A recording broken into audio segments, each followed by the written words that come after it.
I'm Malcolm Van Delst, and this is an excerpt from Do the Wrong Thing, a book series or extra long novel that opens with a woman describing her suicide attempt as ordinary, like brushing my teeth. In an attempt to answer the question, why did I do it? She tells her life story. We're about a third through book 4, whose working title is Eyes of Different Colors. Thanks for having patience with the repeating material as I work through a new order for this section of the book. Last week, Ava and Gerald stayed in a funky art hotel as they did the art tourist thing in New York City. This is a conclusion of the chapter called A Lenny Minute. The first thing I noticed when I opened the door to my apartment is that it's hot, like summer beach hot. My new roommate has moved in. No, I forgot to tell you. At the Y, where I started to work out, an employee there told me she knew a good person if I wanted a roommate. I'd mentioned to her that I might get a roommate. Why did I want a roommate? Loneliness, though I didn't tell her that part. Lenny is handsome, well-built, black, 18. God, did I feel important when I told him that I'd be in New York when he moved in, that I'd hide his key under the mat to make himself at home, and I'd see him on Monday, as if I were a globe-trotting, creative fashion designer type. Or maybe merely someone popular with equally popular but more successful friends that I go visit in New York, and then they'd come visit me. Along with the waves of heat rising up the staircase, there are voices, cigarette smoke, and the smell of overcooked meat. I take off my shoes, hang up my coat, and carry my bag downstairs. In the living room, Lenny and 3 guys crouch around my faux marble side table. Hi, Lenny says, looking up at me. They've moved my table from its place to the left of the futon couch and found milk crates I've stored in the boiler room and turned them over to use as chairs, along with the 2 chairs I have. Hello, I reply. They're playing cards. Down the hall into the kitchen, I see that my lone window has been blocked with a dish towel. A layer of smoke hangs in the air near the ceiling. These are my friends. I barely hear what Lenny says as he introduces the 3 guys. One of them stands. He's young, probably just out of high school. Lenny is just out of high school, I suddenly realize. Cordoba, or is it Cordova, Corboda, smirks as he stands, hands in his pockets, hips jutting forward. He has long black hair, glossy but not thick, and a hooked nose. Baggy jeans and a beige golf jacket. He's the kind of guy that would drive a second-hand beige Cordoba with a trunk full of B&E tools. It's hot, I say. Is it? Says Lenny. Yes. I look at the thermostat. Turn it down if you want, Lenny responds.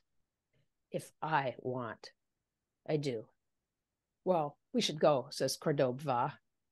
I put my bags in my room where I've moved the pink dresser. God, it's an eyesore. The guys leave, then I go to the kitchen. Another of my dish towels is lying on the counter, cradling a huge off-white and speckled swipe of congealed grease. My baking tin balances on the edge of the stove, holding more congealed grease where it tips down, slick in the middle, gritty throughout. I grab it and slam it into the sink. Lenny is going to start a company, he says. He and his friends will kill people, break limbs, and beat them up for a price. Cool, I reply, looking up from where I sit on my bed, sewing a button back onto my army pants. Lenny leans against the door frame, one well-muscled arm up over his head. We're going to call ourselves Murder Incorporated. I don't know if I believe Lenny, but even if it's true, I know the story of rap music, how niggas with attitude started spitting rhymes to share the reality of growing up in areas like Compton and Watts. The injustices blacks suffer. It's a different world from mine, and if black people got to murder and maim to get by, to get a bit of bread, it's not their fault. It's the fault of rich white people. I'm not afraid of Lenny because I know he'd never kill me. The way he stands in the door frame, I could have sex with him if I wanted to. He's not going to kill someone he wants to have sex with. I won't, though. God, that'd be weird, being roommates. Lenny has a girl over. They have loud sex. The next morning, when I see her, she doesn't say hi, disappearing into his room for a few minutes before fleeing up the stairs. The door to Lenny's room is wide open, his bed and gym bag gone. I collapse onto the couch. He's moved out, 3 weeks after moving in. Do I need to change the locks? I stare at the picture of my youngest brother that I've push-pinned to the rickety staircase. I hate photographs. I don't like to be in them. I don't like people collecting and displaying their children as if they're objects. But I miss Christian. It still hurts that I can't see him more than I do. That my mom is waiting to pounce if I go home, the only place that I can see him. God, why does she scare me as much as she does? The talk in the half disapproving, half angry monotone. If you listened to me, you wouldn't be in this mess. Nobody loves me. Come home. You don't love me. Go to church. If I killed myself, no one would notice. Volunteer with me for the Catholic Women's League. And the tears. Always the tears. My mother is a haranguing harridan full of Jeremiads. She's out of control. An animal that, when she smells weakness, attacks, asserting dominance in the only arena she can. A mother with her daughters. Christian is 10 in the 5x8 school portrait with its background of Broadway-esque light beams streaking across the generic blue. His eyes are huge and his smile uncertain.